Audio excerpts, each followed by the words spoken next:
नमस्कार।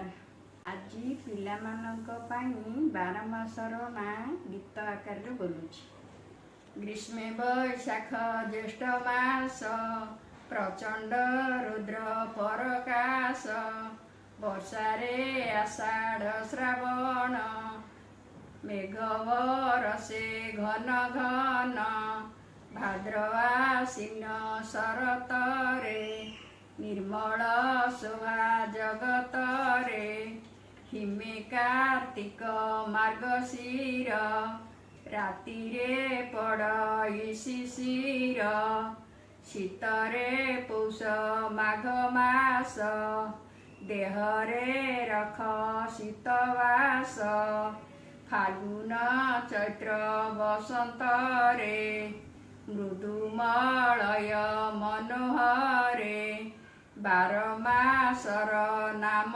एही, हेज बालके मन देई। धन्यवाद।